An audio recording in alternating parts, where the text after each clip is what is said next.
Father, we thank you and bless your most holy name. Thank you for allowing us, oh God, to gather one more time on this Sunday. For we know that this is the day that you have made.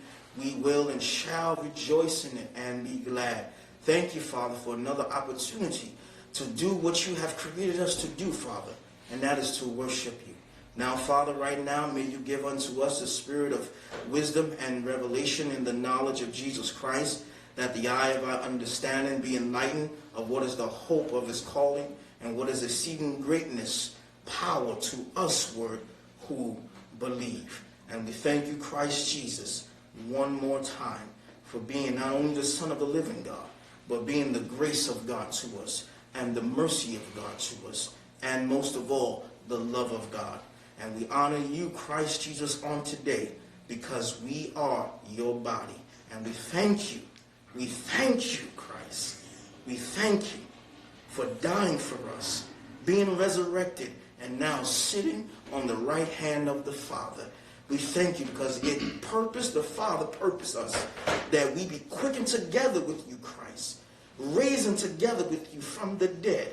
And he seated us in heavenly places in you, Christ Jesus, on the right hand of the Father.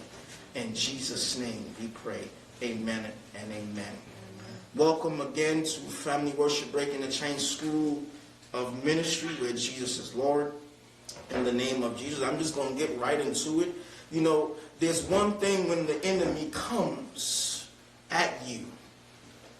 There's one thing when the enemy comes at you, and there's another thing when the Father comes for you. I have to say that again. There's one thing when the enemy comes at you, and there is another thing when God, the Father, comes for you. You see, when the enemy comes at you and I like a flood, you and I can run into Christ, who is the standard, the safe heaven, the safe haven. Or when you need a way of escape, the Father is the way of escape. But what happens when the Father comes for you? What happens when the Father, who is the safe haven, the Father who is the secret place, the Father who is the standing, the Father who is your helps? What happens when the King of all kings and the Lord of all lords come for you? You see, when the enemy comes at you, we can run to God. When the enemy sends his fiery darts, when the enemy comes seeking to kill, to steal, and destroy. Let me correct myself. When he comes, because the scripture says, when he comes to steal, to kill, and destroy. When he comes at you, you have the Father to always run to. But when God comes for you, who can you turn to? When the King of Kings and Lord of Lords comes for you, who can you turn to? That is your help. He is your safe haven. And if your safe haven comes for you, who else can you turn to? Who else can you turn to? John 15:16 says, you did not choose me, Jesus said, but I chose you. When the Father comes for you, it ain't nothing no one can do about it. When the one who sits on the throne, when he comes for you, there's not a word that your brethren can give you. There's not an area in your life where you can hide. When the mercy seat, the one who sits on the mercy seat, comes for you, where you going to run? Where are you going to run? Job had a problem. He got sassy and nasty with God. And God told him, where were you when I created the heavens and the earth?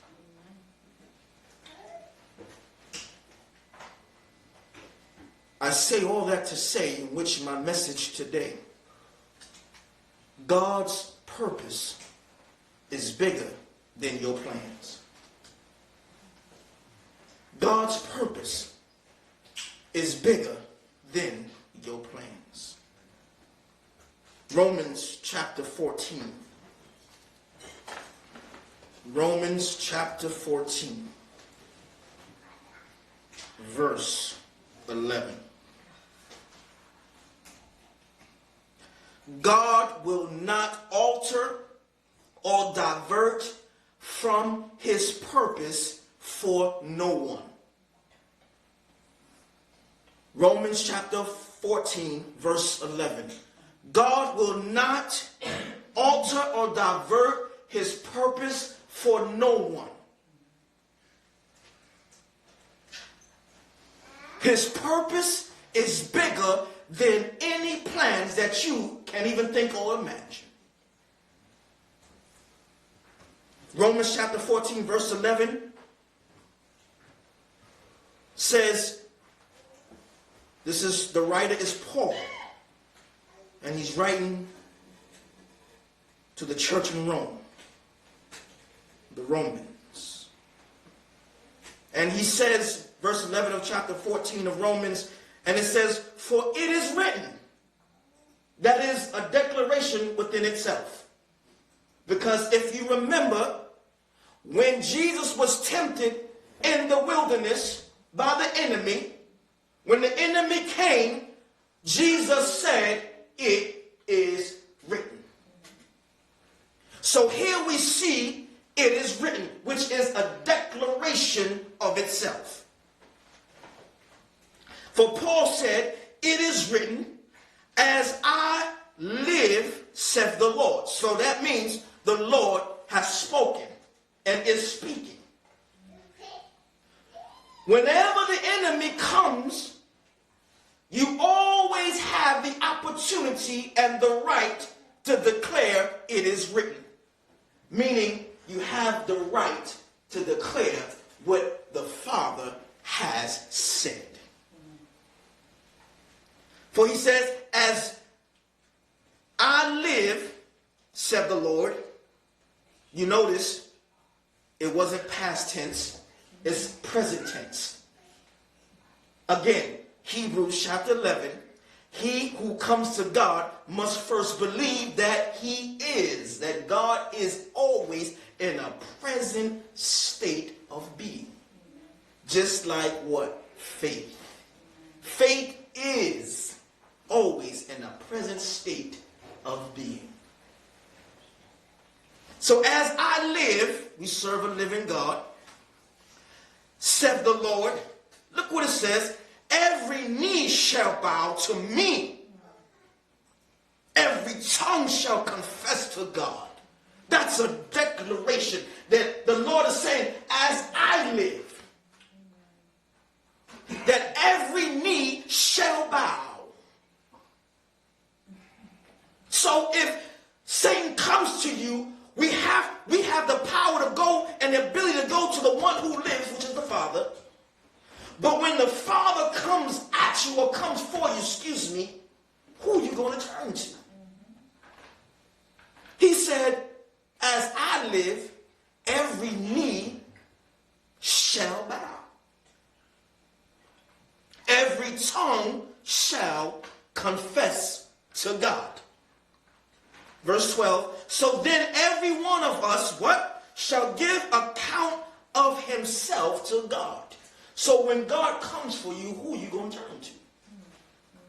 If we all got to give account to God, who are you going to when he comes for you?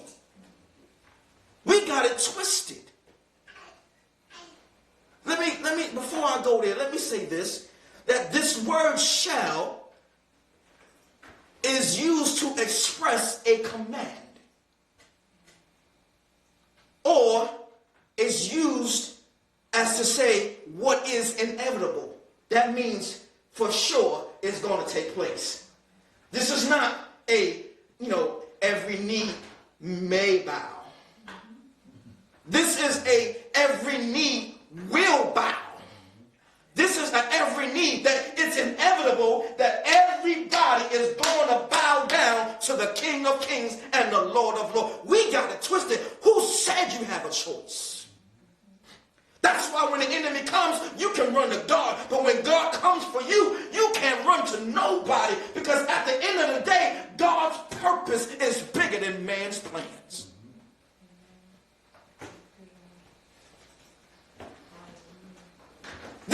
The shall is a fact that this thing is going to take place. Look what it says. Every knee shall bow. Will have to bow. Will bow. Every tongue will confess. It's going to happen. This is God's purpose. God ain't going to divert his purpose for nobody. Yeah, that means you. That means me. So that means if we are not submitting to God and he comes for us, we can't turn nowhere. That means his purpose is bigger than your plan. This word shall is the same command that is used to declare and decree. So when we declare, as the scripture says, no weapon formed against me shall prosper. That means we're expressing a command. That means no weapon formed against me will prosper. That means it's inevitable. That means no weapon that's formed against you and I will prosper. That means it's going to happen. What's going to happen? That no weapon formed against you will happen. That's the command. So that's why we declare and decree God's word, because his word cannot return void. So just as God is alive,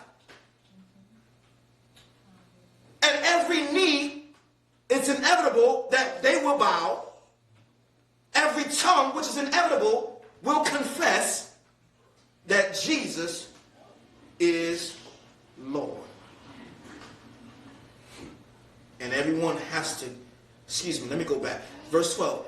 So then every one of us shall give an account of himself to God. That means it's inevitable. That means you and I are going to have to give an account for our lives to God. God's purpose is bigger than your plans. You see, we really got a misunderstanding that we really have a choice. We don't have a choice. God will not divert or alter his purpose for nobody at all. Nobody.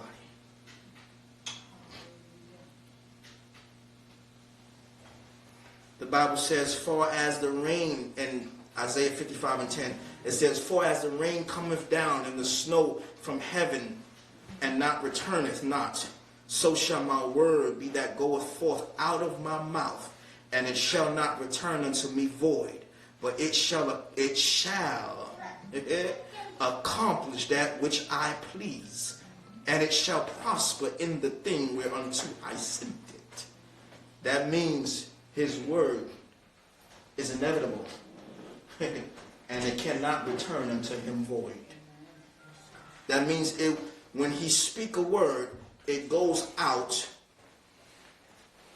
to fulfill the purpose of it. You know, God's purpose is so much bigger than your plans. If you make a decision not to, his purpose will be fulfilled in your children. God don't play. His purpose is bigger than man's plans. His word cannot return unto him void. And the good part about it is, before we were even created, the Lord already knew the path we will take.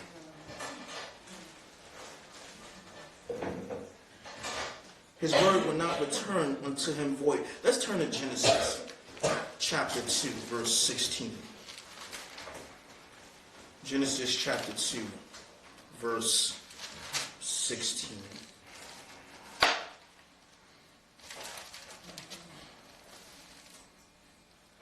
Thank you for your word being blessed. Hallelujah. Genesis chapter 2, verse 16. This is now Adam, who's been put in the Garden of Eden in the beginning by God to dress it and to keep it. Keep it, that word keep means to guard it. Guard, guard, guard.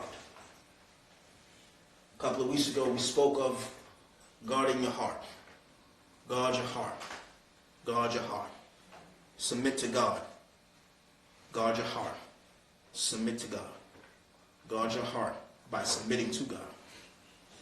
Verse 16 of Genesis chapter 2. And it says, and the Lord God and the Lord God commanded the man. He was referring to Adam. And the Lord God commanded the man. Do you see where he asked him? Do you see where he inquired? Adam, can you please? The Lord God commanded the man, saying, now this is the command, of every tree of the garden thou mayest freely eat. Verse 17, but of the tree of the knowledge of good and evil thou shalt not eat of it. I'm going to go back to that word shalt. For in the day that thou eatest thereof, thou, here again, shalt surely die. The command, mind you, the word shall is expressing a command. So we see here that God commanded Adam not to eat, that he can eat of every tree, but of the tree of knowledge of good and evil, thou shalt. I like that word shout. You know why I like that word shout? Because the word shout is a past tense for the word shall. So it still has the same meaning. That, look what he says, that thou shalt not eat of the tree of good and evil, thou, which now is expressing a command, thou shalt not eat of it. Meaning that's a command. I'm commanding you not to eat of this. For when you eat thereof, thou, what's inevitable? You're going to surely die. Meaning, it's inevitable that you're going to die.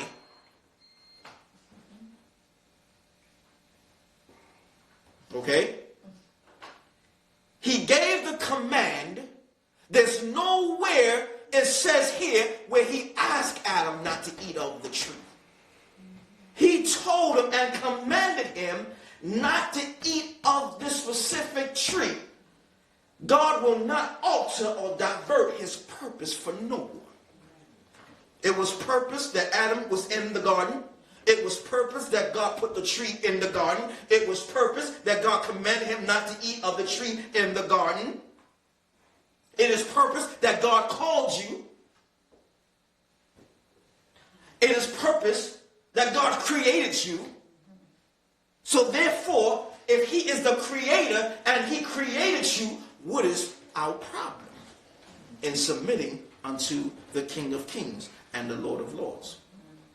He will not alter or divert his purpose for no one.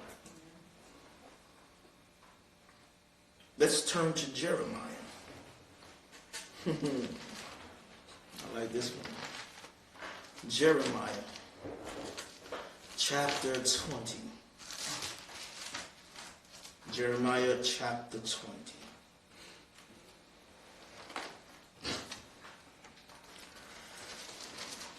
Jeremiah chapter 20. Now, Jeremiah chapter 20, before I go there, in Jeremiah chapter 1, verse 5, the Lord tells and calls Jeremiah out and tells Jeremiah, before you was formed in your mother's belly, the Lord told Jeremiah, I knew you. How was that possible?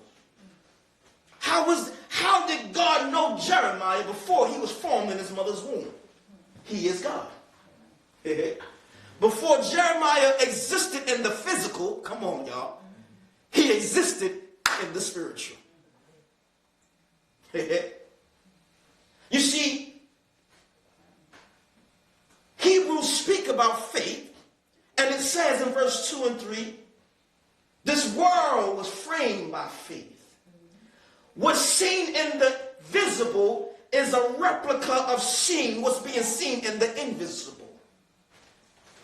So he told Jeremiah, before you was formed in your mother's belly, I knew you. And I want to share with somebody that your life do not belong to you, because before you were formed in your mother's belly, the Lord, the righteous one, said, I knew you.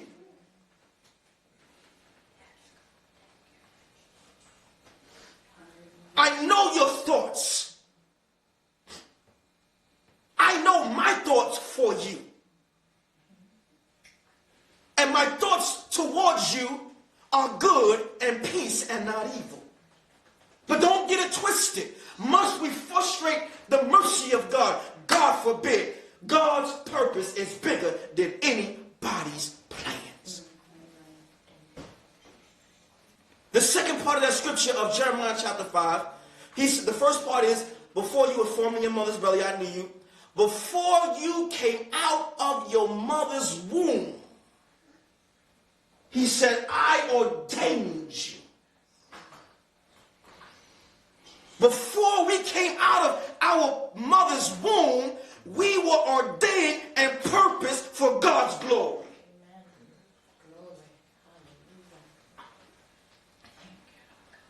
We were purposed for God's glory. So now that that's set up, let's read chapter 20. 20 verse 9. Well, verse 8. Here Jeremiah is speaking to the Lord. And Jeremiah is known as the weeping prophet. Because Jeremiah had to go through life with uneasiness. And that's what the calling of the Lord does for your life. The calling of God makes your life uneasy. The calling of God, I got to say this again, makes your life uneasy. Because what God has placed in your womb, what God has placed on your life is so much bigger than your plans. That's why your life has to be interrupted by your plans. And the Father's purpose is always going forth. And that's why he sometimes comes for you, because his purpose is bigger than your plans.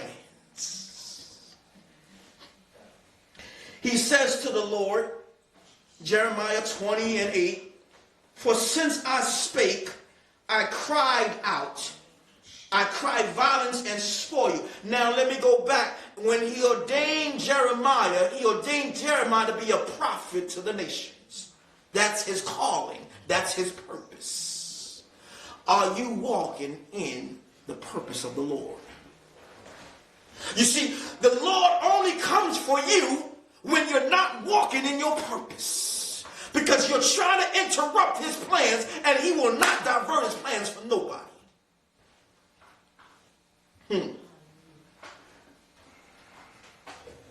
God is who he say he is.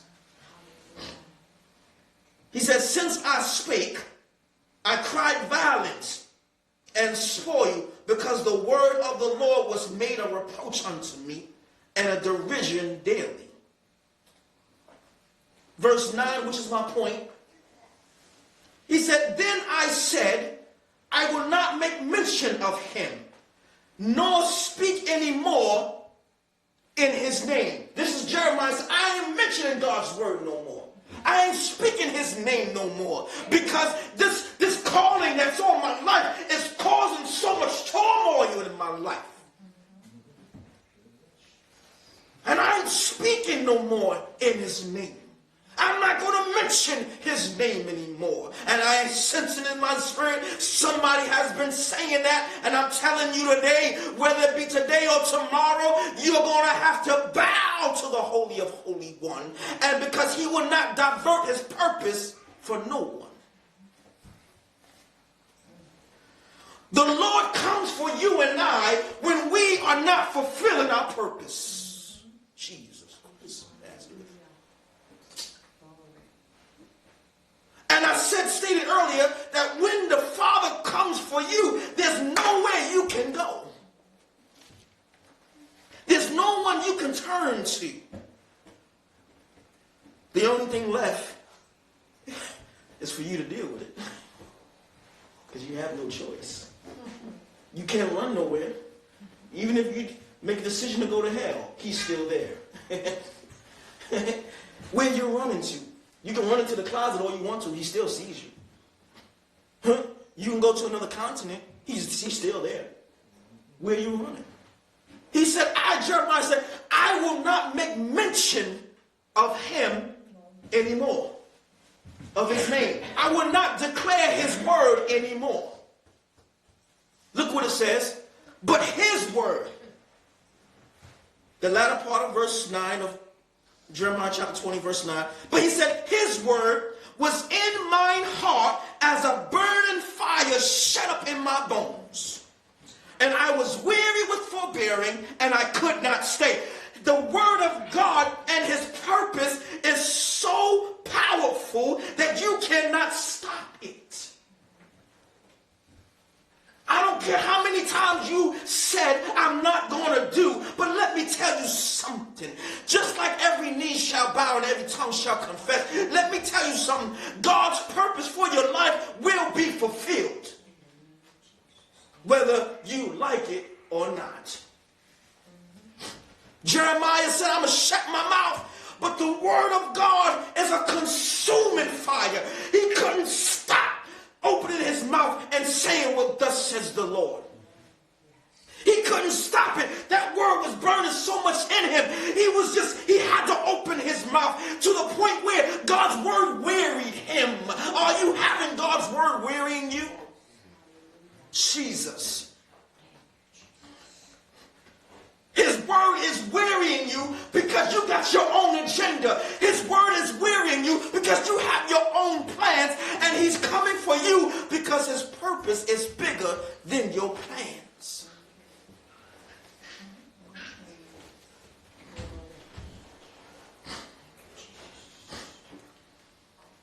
That's why you couldn't quit, man of God, woman of God.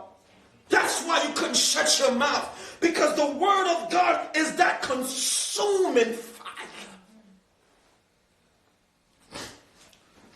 As the man of God spoke on Wednesday, how is it that the burning bush was consumed but not burnt?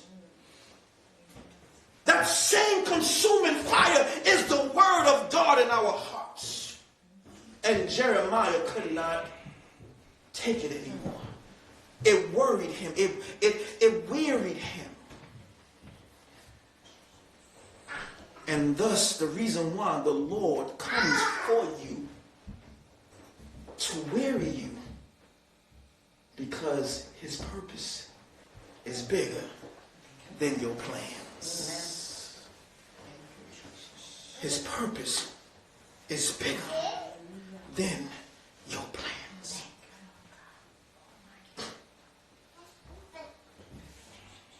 His purpose is bigger than your plans. Let's turn to Luke chapter 10. Luke chapter 10.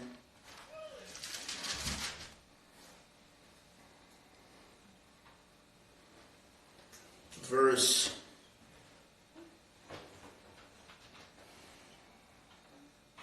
18. Verse 18. Luke chapter 10, verse 18. All have? Thank the Lord. And it reads, and he said unto them, this is now Jesus, said unto the 70 disciples who went out, who was given the power and authority to heal all manner of sickness and disease, who was given the power and authority to cast out unclean demonic spirits. And they came back rejoicing. And here's Jesus' response. And he said, verse 18, to the 70, he said, and he said unto them, I beheld Satan. Jesus said, I beheld, I saw Satan as lightning fall from heaven. I saw Satan as lightning fall from heaven. God's purpose is bigger than your plans. If Satan was not excluded, then who are we?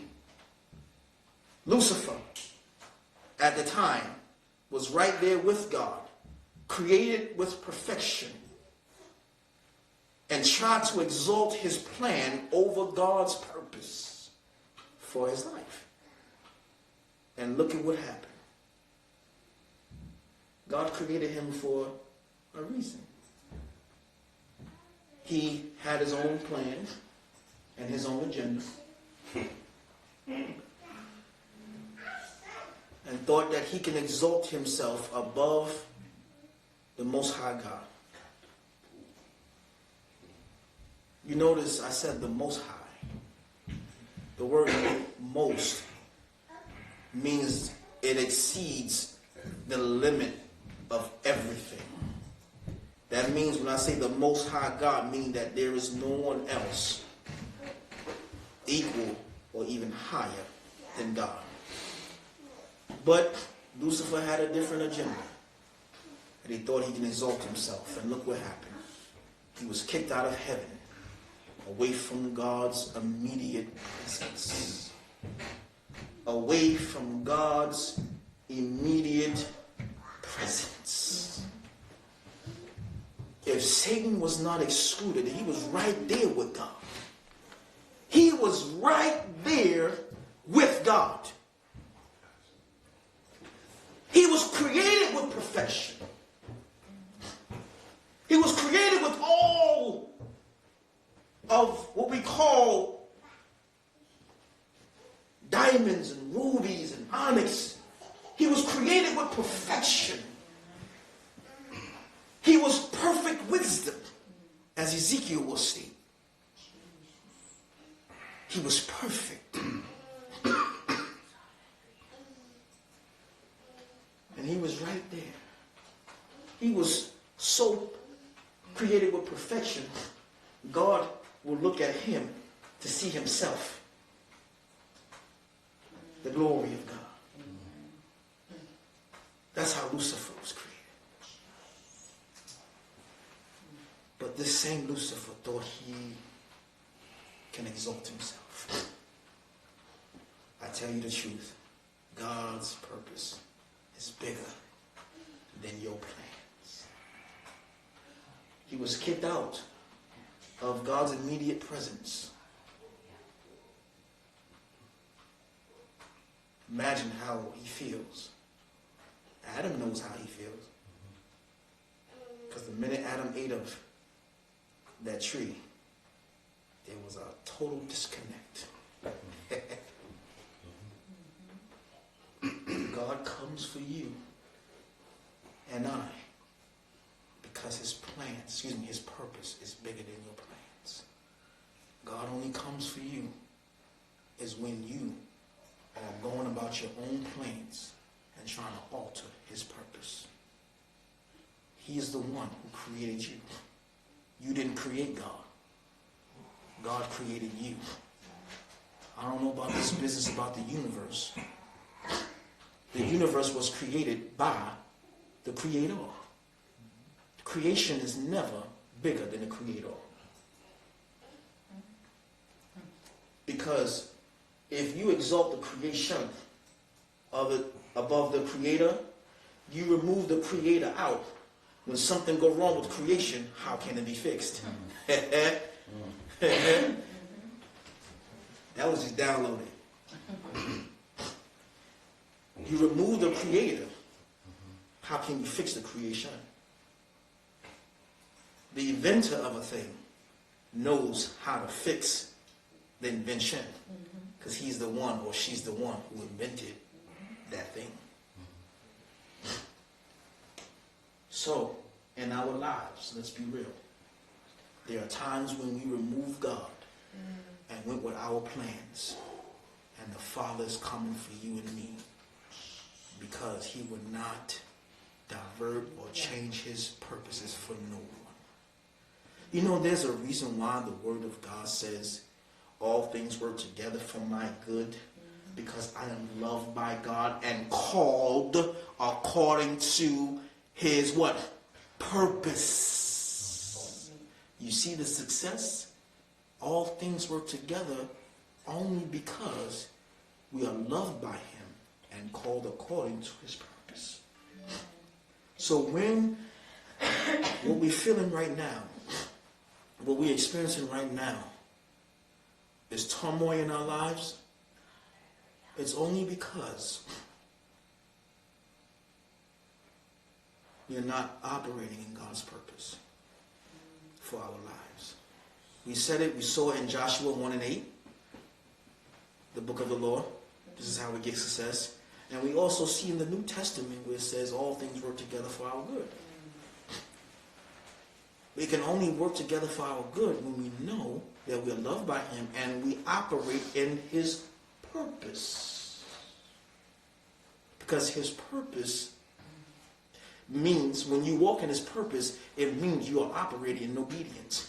And obedience is the door to the floodgates of every need being met in God's house, in his kingdom. Meaning that the door is open to all the helps that you need when you operate in obedience in his purpose.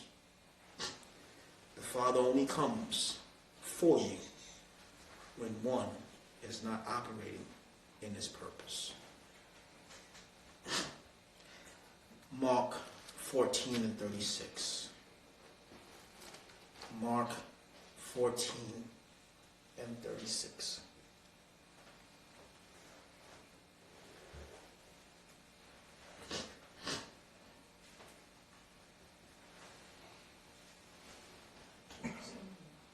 Mark 14:36. In the name of Jesus. Thank you for your perfect word, Lord. And it reads, let's go to 35. No, it's 34, sorry. 34. Jesus is now in the Garden of Gethsemane, and he is experiencing some turmoil. Again, God's purpose for your life. You're going to go through life with some turmoil. He never said it's going to be easy, but he said that you have the victory. And therefore, we do not operate out of being a victim, but we operate out of victory, because Christ has the victory. Victory belongs to Jesus. Victory belongs to Jesus. Victory belongs to Jesus.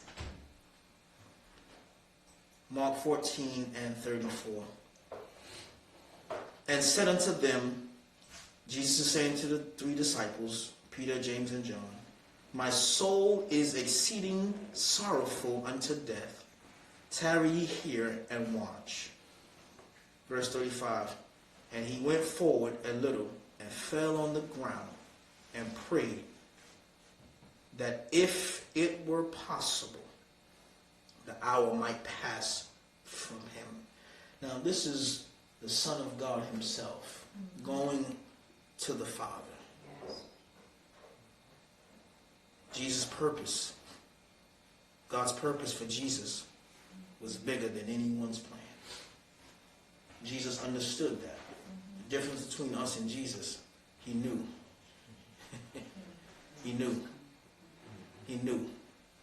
But he understood too. What he understood, let's read on. So he said, first Jesus said, if it possible. You see, he knew the purpose of God. And he went to God and reasoned with him, said, if it's possible, Lord. He said, Father, because you got to take ownership. Jesus called the Father, Father. He takes ownership. As I was sharing with my brethren earlier today, whenever you're going through something in life and the attack is extreme and very heavy, please take note of this. In that moment, in that time, you stop everything and begin to declare God's love for you. Take ownership of God's love and say, I am loved by the Lord. He loves me with an everlasting love. Then nothing shall separate me from his love. I take ownership of your love, Lord. I own your love towards me. I am the beloved. I belong to you. And I guarantee you, the anxiety that you feel, the anxiousness, the fear that may try to come on you. You know it's fear when your heart starts boom, boom, boom, boom, boom, boom, boom, boom, boom, boom, boom, boom, boom, boom, boom. As I was sharing with my brethren earlier today, on this past week, something came at me trying to knock me off. And immediately, fear tried to come. And not even 5 seconds in that, I stopped. Bang. And I began to declare God's love for me. I said that I am loved by the Lord. I said that I am loved with an everlasting love. I said that I am the beloved. I take ownership of your love, Lord. And don't you know the Bible, the Word of God cannot lie? The minute I began to declare God's love, I felt such a peace. The peace of God came all over me. The peace of God came all over me. The Father's love is incredible. More so, his word cannot return unto him void. So look what he says. Verse 36, and he said, Abba, Father, Father, Father, all things are possible unto thee. All things are possible unto thee. Take this cup from me. Nevertheless, not my will, but thou wilt be done. Nevertheless, not my purpose, but your purpose be done. Nevertheless, not my plan, but your plan be done. And I'm closing. Jesus, the Son of God himself, humbled himself for the purpose of God. What is our problem? God's purpose is bigger than your plans. Do you have a heart of repentance right now? You know the Lord has came for you because there's a shaking up in your life. And when the Lord comes from you, there's a different type of shaking up. You know, if you're in tune with the Spirit, you know when something of the devil, and you know when the Lord comes for you. You know the difference. You see, when the Lord comes for you, the Lord don't come to destroy you. Come on. He said the chastisement of the Lord at the time seems grievous and sorrowful. But when it's all over, it will yield the fruit. And I say this to all of us that's standing before me, and you that's watching. The Lord's come for you because you're not operating in his purpose. He's come for you because your plans, you have made your plans bigger than his purpose, and he cannot allow that to happen. His purpose is so much bigger than your plans. He comes to stop your plans right now. That's why it has been such an interruption in your life. That's why it has been such a hard time in your life. Why? Because the Lord comes for you. He comes for you. Today he comes for you. Now there's an opportunity. Now that he comes for you and he makes you discomfort. He makes you uncomfortable. He makes you, as Jeremiah said, that word was a fire burning in his heart. You know when it's of the Lord. I know when it's of the Lord. And the Lord been coming for me, and I tell you the truth, has not been pretty. It hurts. It hurts because the purpose that God has on my life is so much bigger than my plans. And I also realize too, the flesh don't want you to yield and submit to God. The flesh is willing, but the spirit. The flesh is weak, but the spirit is willing. God is coming for you, and he has come for you. And he sent me to let you know today that he has come for you. He has come for you. And the opportunity to repent and the opportunity to make it right in your life is right here, right now. Because God is right here and right now. He's alive right here, right now. For the one who don't know God, and I say God to you, but for me, he is my Father. For the one who don't know, he is God. But to me, he is my Father. But for the one who don't know, and you would like to know the Lord Jesus today, right now, just repeat after me and say, Father, forgive me. I have sinned against you. I ask you now to come into my heart, to come into my life. I no longer want to do the things I have been doing. I no longer want to go on my own plan, but I now want to go on your purpose. For you created me for a purpose. And now I confess with my mouth, and I believe in my heart that God has raised Jesus from the dead, and now I am saved. It's just as simple, just like that. Jesus loves you so much, he has now entered into your very heart. And he's made himself known unto you, that he is right there. And at this point, it was the Holy Spirit who revealed Jesus to you by word of this prayer that we just have prayed. Now for the one who walked with God and turned away from God, I say this to you. The opportunity to repent is right here and right now. For the prodigal son came back to the home of his father, and the father was there with open arms. See, the prodigal son, understand, was right there with the father, his father, in the beginning. And he had left the father, thank you, Lord, for revelation. He had left his father's purpose to go seek his own plan, only to end up eating swine's food, realizing that his plan was not bigger than the father's purpose. And opportunity right now to repent is right here. For you to come back to the Father, the Creator, the King of all kings and the Lord of all lords, to come back to him right now and say, Lord, I repent.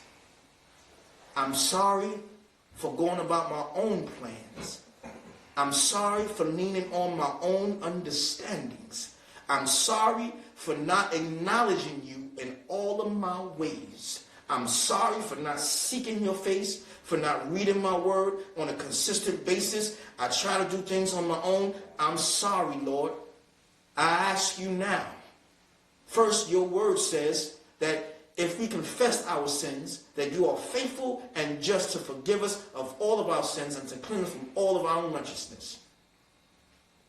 Then, second, the word of God says he would not despise a broken heart and a contrite spirit. The Lord is saying, come. And we repent right now, Lord, for going about our own way. Now we repent from not trusting in you to say, Lord, we trust you with all of our heart. We lean not on our own understanding, or we lean not going on our own plans. But we acknowledge you in all our ways, that you may direct all of our paths. In Jesus' name we pray. Amen and amen. And we bless your most holy name. Thank you again for tuning in to Family Worship Breaking the Chains School of Ministry, where Jesus is Lord. And remember, God's purpose is bigger than man's plans. You're welcome to join us at familyworship.live. In Jesus' name, remember, you are loved with an everlasting love. And God has come for you because his purpose is bigger than your plans. Until next time, beloved, be blessed, be encouraged, and be loved. In Jesus' name, amen and amen. Glory to God.